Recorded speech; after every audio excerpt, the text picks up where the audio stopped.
God has specifically chosen you to be here at this time and in this place. You have incredible potential, purpose, and calling to push back the darkness and be a light for Christ. Stand for nothing and you'll fall for anything. It's time to stand your ground. This is Unapologetic.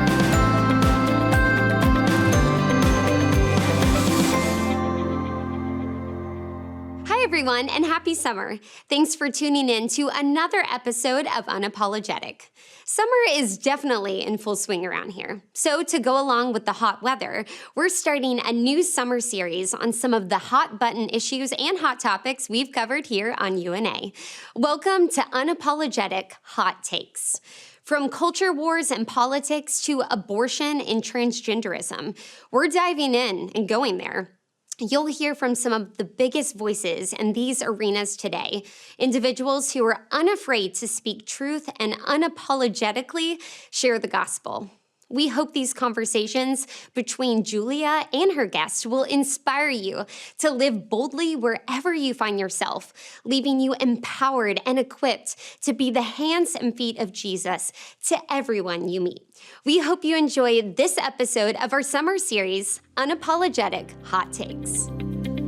Hi, everyone. Welcome to Unapologetic. I'm so excited for another episode with Isabel Brown. She is a contributor at Turning Point. She has a brand new, amazing podcast, Outdated, and she also is the author of best-selling book, Frontlines, talking about her experience as a conservative, as a Christian on college campuses in America. I'm so excited to have Isabel with us today. We're going to discuss culture, spiritual war attack on America, and really how young people can lead the way in making a difference and making a change for our country, our churches, and ultimately our world.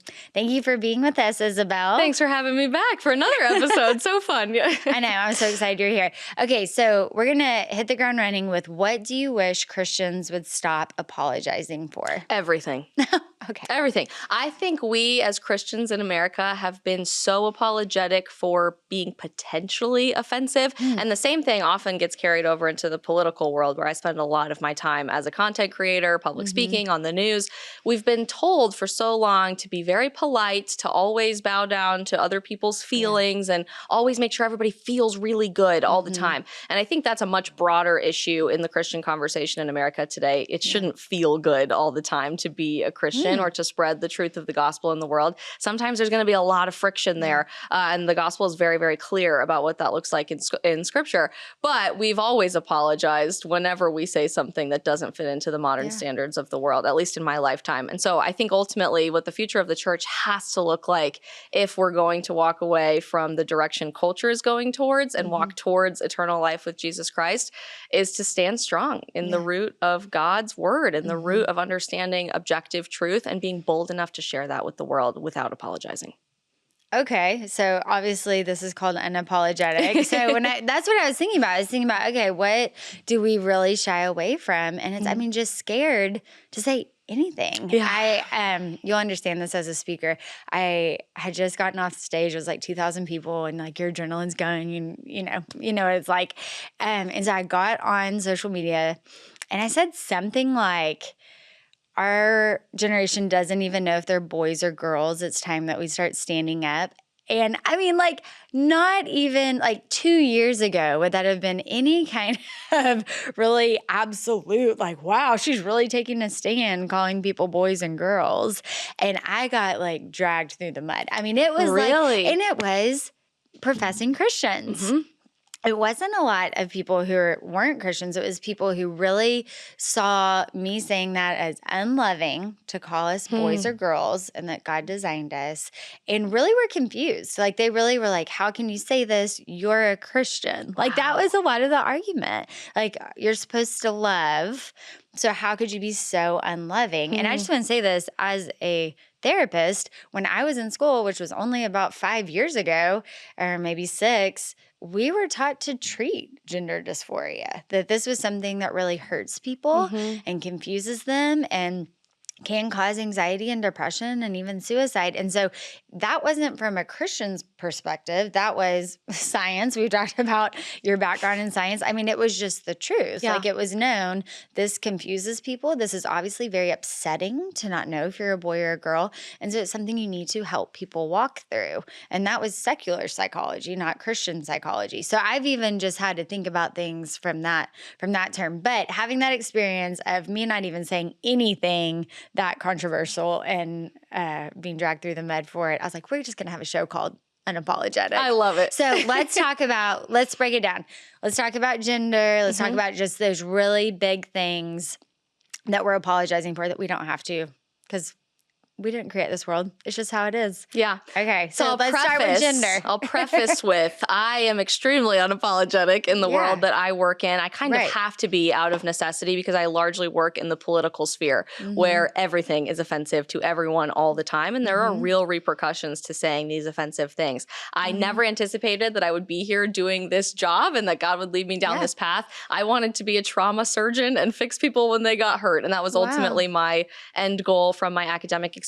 So I studied biomedical sciences in college and then got my degree in biomedical sciences, policy and advocacy, very long name, at Georgetown after college. And so was spending time as a young adult, you know, really coming into my adulthood on my college campus, studying what I thought was going to be the pursuit of objective truth. What I thought was going to be determining the difference between what we knew was correct and factual, what we had proven to be right, and what we had proven to be wrong. Things that for thousands of years in the human experience, we've asked all the right questions about to come as close to objective truth as humanly possible. And I very quickly discovered that was not going to be my experience on my college campus, largely after the 2016 presidential election, when there was a total upheaval of what we understood to be truth to begin with. And I think that's a very common misconception Christians walk through right now, is that we still think the truth is the truth. In 2022, and especially for Generation Z, there is no such thing as the truth. There is my truth and your truth and their truth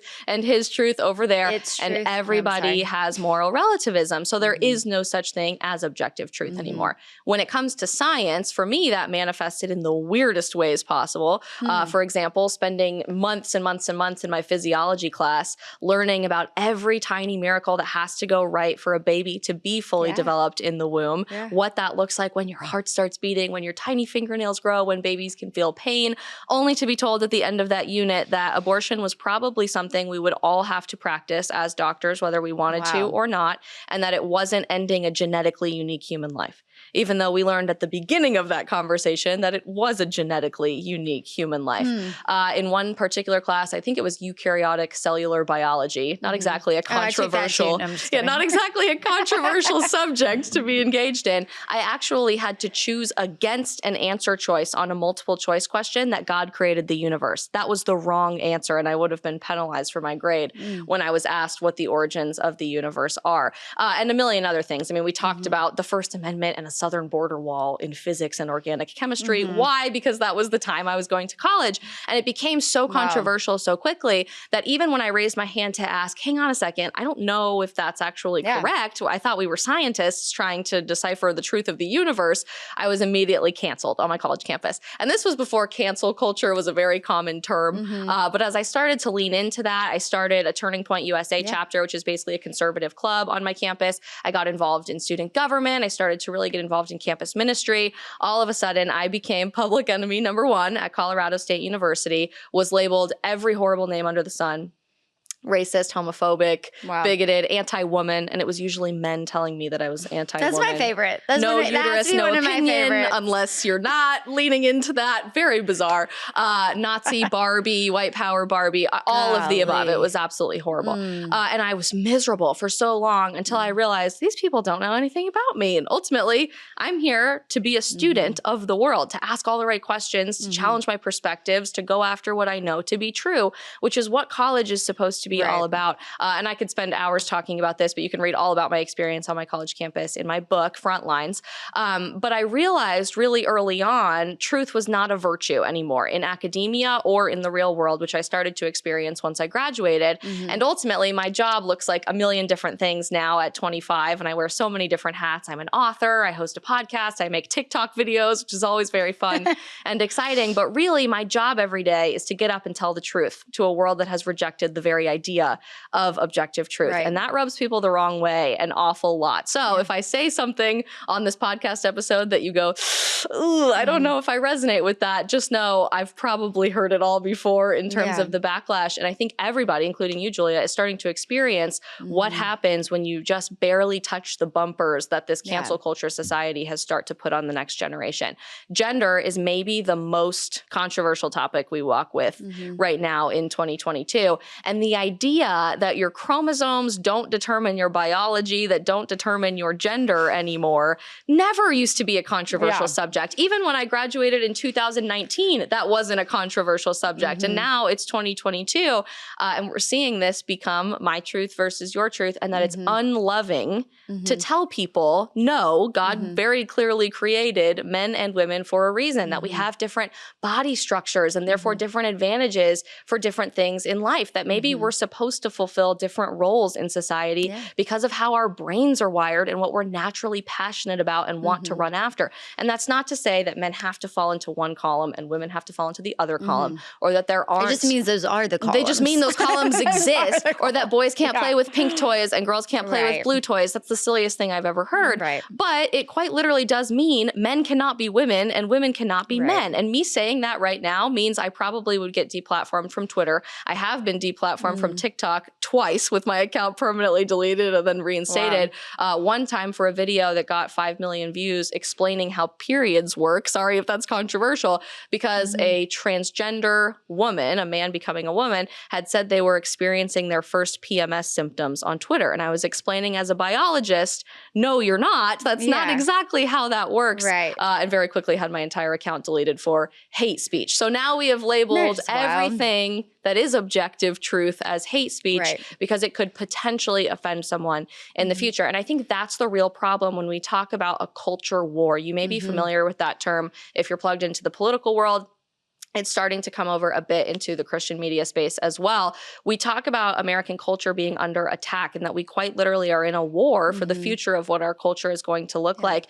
I think it's a lot bigger than that. I think this is not just a cultural war, but a spiritual war. And in our other interview about dating, we talked about kind of the Stranger Things concept, that there really are other dimensions and there are other things at play within our world because we live in a fallen, sinful world. And that is absolutely happening in real time as we see this very, very violent tug of war back and forth between what the future of America could look like if we continue leaning into this there is no truth concept, or if we dare to get up and tell the truth to a world that has rejected truth, which is exactly what we're called to do as Christians to begin with, what the consequences of that look like too.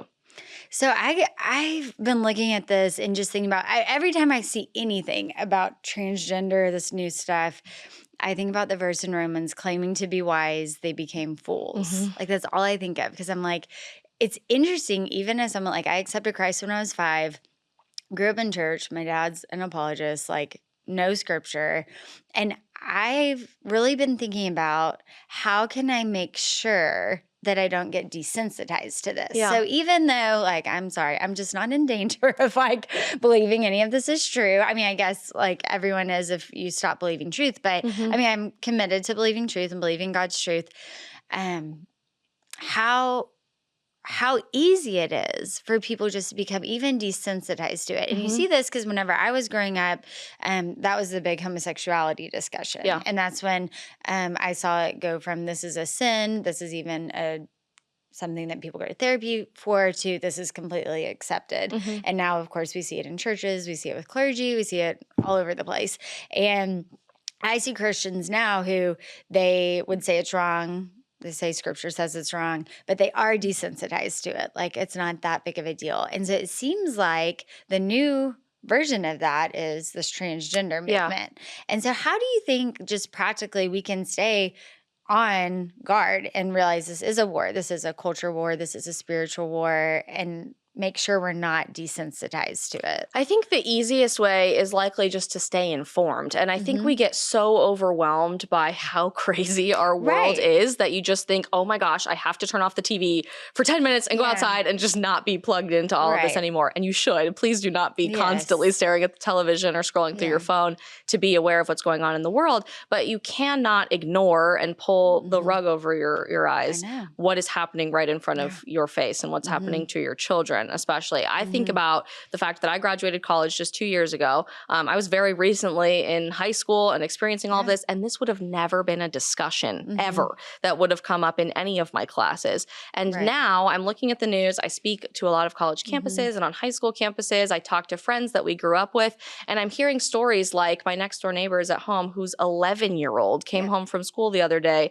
and said not one, but two of his classmates had said they were changing their gender or that they didn't have a gender. They were somehow in the middle, which is a whole nother conversation we could spend a lot of time on. I hear stories about fifth graders in Chicago public schools that quite literally by law now have to be provided free condoms in their classroom in fifth grade. So you're 9 or 10 years old, because that is progressive and that's loving and that's accepting for children in this generation. We hear about 5-year-olds whose teachers are trying to tell them your parents are working against you, and doctors and people that you should trust for your whole life, people that you're supposed to look to as the experts, are against you, and they assigned you, they oppressively put this thing on you, your gender, when you were born. But just because you have one body part or another doesn't mean you're a boy or a girl. You can change that at school and tell me, you can trust me, and we won't tell your mom and dad. My word. At 5 or 6 years old, all across this country, this isn't just happening in Los Angeles or New York City or Chicago where you expect some of these things to happen. This is happening in Dallas, Texas. This is happening in Florida. This is happening everywhere.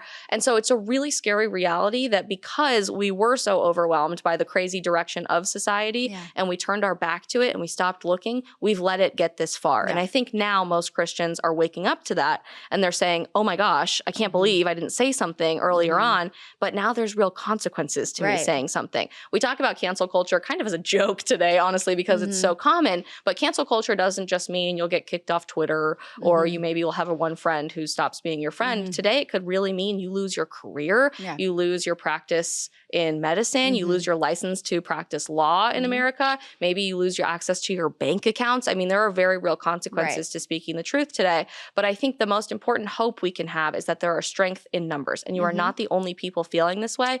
The biggest lesson I've learned throughout my journey of using my voice with my career is that sometimes most people just need somebody else to be the first person, the first person to raise their hand and say something, the first person to post something on social media, the first person to go to the school board meeting and say, I am not okay with what you're teaching my child at school. There are a million ways to exercise that first person role. But once you do that, courage is contagious, and so many other people are going to stand up right alongside with you. So I'm trying to figure out how to say this. I know plenty of Christians, maybe it's not they don't care, but they definitely feel powerless. Maybe they can't go to private school. Maybe they can't homeschool. Maybe they're not in a position where, I mean, they really are able to live on one income. I mean, there are situations where everyone isn't able to put their child in a protected situation. What can that parent do to really gain some kind of voice in what's going on?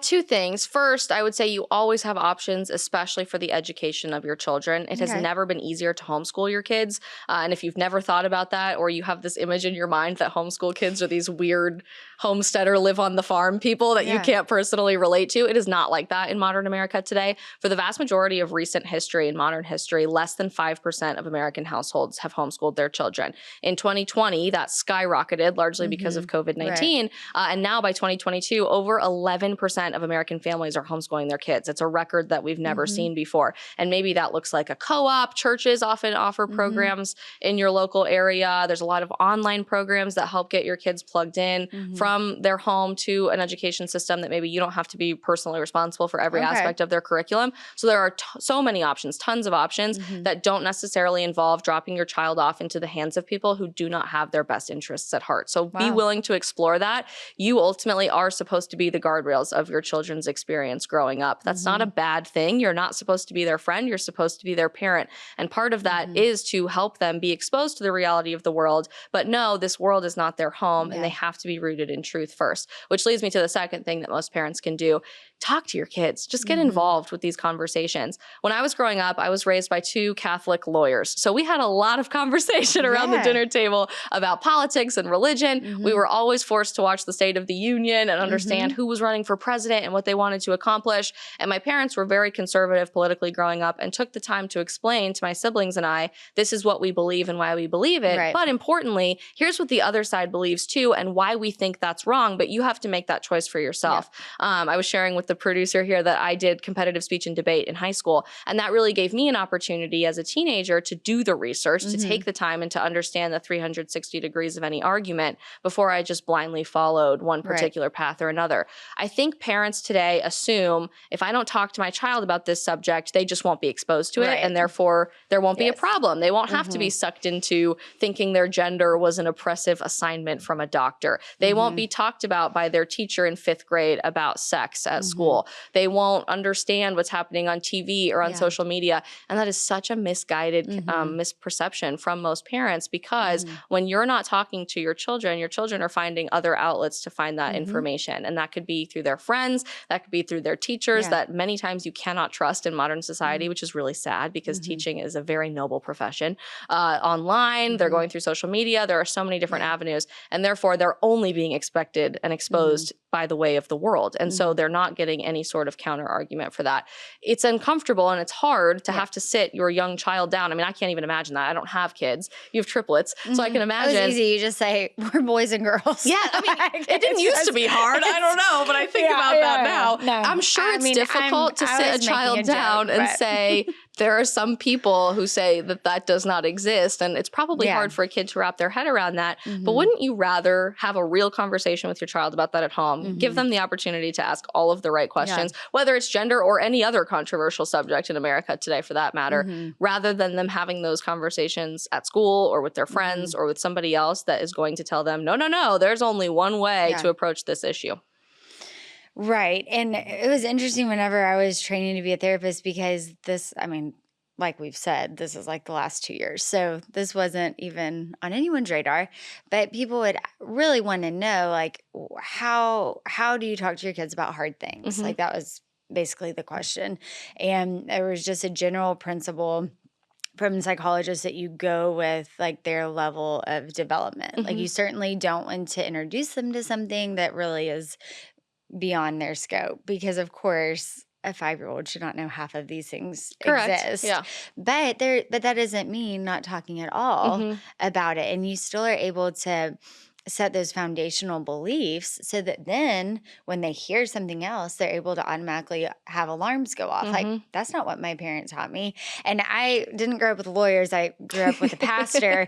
And to me, I had to really understand for a while that teachers, I'm sorry, I just didn't understand how much teachers played in to a child's development. And you can call me crazy, but for me, I grew up in public school and I went to school with the belief the teachers are not the authority. My parents are my authority. And so I heard all kinds of things that were incorrect, and I would go home and I would talk to my parents about it. And so I just want to say that to say, because some people are going to stay in public school, and it is a neat opportunity for you as parents to get to just have those conversations. But the thing is, like, my parents could answer my questions. Like, they were able to answer them, and I knew that it was a safe conversation I could have. But I wasn't personally thrown, and I got to have lots of standoffs with professors and teachers, but it didn't throw me because I had the foundation from my parents, from my church, for alarms to go off when I heard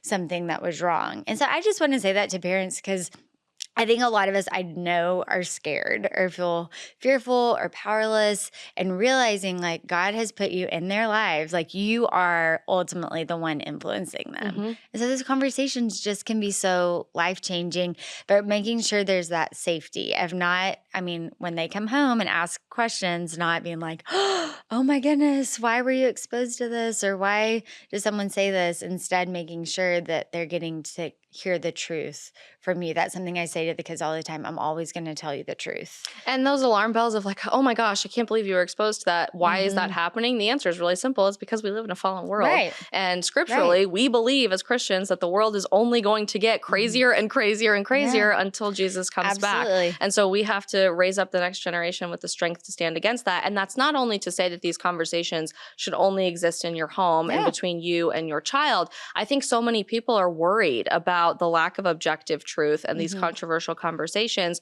so much so that they won't talk to their peers about it. They won't talk to their congregation about it. They're refusing to bring it up on social media or to talk to their family about it around the dinner table. And the reality is, the sad part about the world we live in today is that so many people are quite literally blind to what is actually happening right in front of their face. We know that to be biblically true, that people will be blind to the truth, that the truth will become lies and lies will become the truth in modern society. And ultimately that leads towards the return of Jesus Christ, which we all should be so excited about. But even self-proclaimed Christians, people that you walk with in your circles every day, are quite literally blind to the damage of the gender theory movement, to critical race theory, to the abortion conversation that's happening in America. And we have a calling as Christians, not just to get up and speak the truth and say this is wrong, but to do so in love. And I think that's where we get really scared, because we don't want to be canceled. We don't want to be seen as this evil authoritarian figure telling people how to live their lives or to encroach on their personal liberties.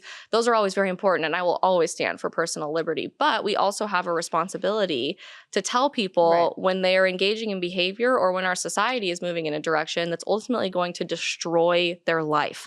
That's a very serious reality. It's not just something that'll make you sad for a few hours or something that's going to maybe impact your friendship here and there. We're talking about things that quite literally tear at the fabric of the human soul. And that is so, so hard to wrap our head around. And that's where that courage piece really comes into play. We have to be brave enough to speak the truth, but in love. And what do I mean by that? That maybe means embracing somebody who's experiencing gender dysphoria and saying, I see you, I understand what you're going through, or maybe I'm trying to understand what you're going through. Let's try to get you rooted in truth. Let's try to walk you towards the truth of Jesus Christ. Maybe that's embracing a woman who's experienced an unplanned pregnancy and an abortion, because that's very common. By the way, abortion statistics are exactly the same inside the church in America as they are outside the church in America. We don't like to talk about that as Christians, but it's true.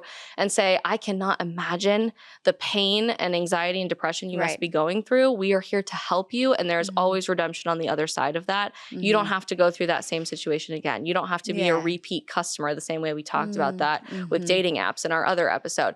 There could be a million other opportunities for you to reach people with where they're at, but we are called to go to those people. In politics, I often talk about this culture war, as I mentioned before, and I think there's an interesting schism happening right now in the conservative political side of things, where some people say, well, we have to stay the course, say the truth all the time, be up here on the pedestal and just let people know what we're doing, and they will ultimately have to come to us. I disagree with that approach very fundamentally, because I think it's our job to go to people, meet people where they are at, and then walk them towards this reality of truth, and ultimately standing for protection of their children or lower taxes and upholding personal liberty from a political side of the argument, but especially from a Christian side of the argument. Jesus Christ and the apostles didn't stand up there and say the truth and wait for people to come to them. They went to the evil people in society, to the tax collectors, to the prostitutes, to people that were literally being stoned to death for their crimes, and were brave enough to pick them up, tell them the truth, and walk them in the other direction. And I think we as Christians really have an obligation, not just an opportunity, to do that in the 2020s, be it gender theory or abortion or literally anything else in modern society. Well, and even just evangelism. So we're just going to sit here and do our own thing and hope people come, or are we going to go after people that are headed to hell? Literally. I mean, like, we say that almost as a joke, but it's not. It's really serious. Yeah. I mean, that's just even a conversation. I mean, you're talking about from a political standpoint, but it's a theological discussion of what role do we play in sharing the truth versus people who are going to be saved without that. And that is actually the loving perspective to take, Right. by the way. I think when we talk about we have to love people as Christians, that does not mean accepting them exactly where they are at. No. That's pushing the people that you love and that you care about to be the best version of Yes. themselves and to live in God's plan and in God's truth. That can be hard, and there can be a lot of friction with that sometimes, especially with very close relationships like spouses and friends. Yeah. But that is what actual love looks like. We just sum it up with the teenagers because we talk about this a lot, and I mean it's difficult because they're like, well, I love this person. It's like, then you have to love them enough to tell them the truth, and the truth doesn't hurt people; it sets them free. And so I think I love, people love different things about the Bible. Some people just like love the Old Testament. Good for you.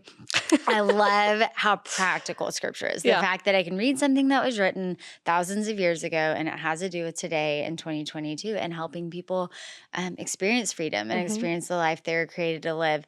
So I just want to encourage our listeners that the truth sets people free. Like it's not our truth. It's not conservative truth. It is the truth. And so that's a different kind of boldness that you can step into whenever you're realizing like, this isn't my idea. I didn't create people male and female. God did. And ultimately that does help people. That helps them understand God's will for their life. But I love what you said just about realizing these things as someone who's spent their whole life in the church.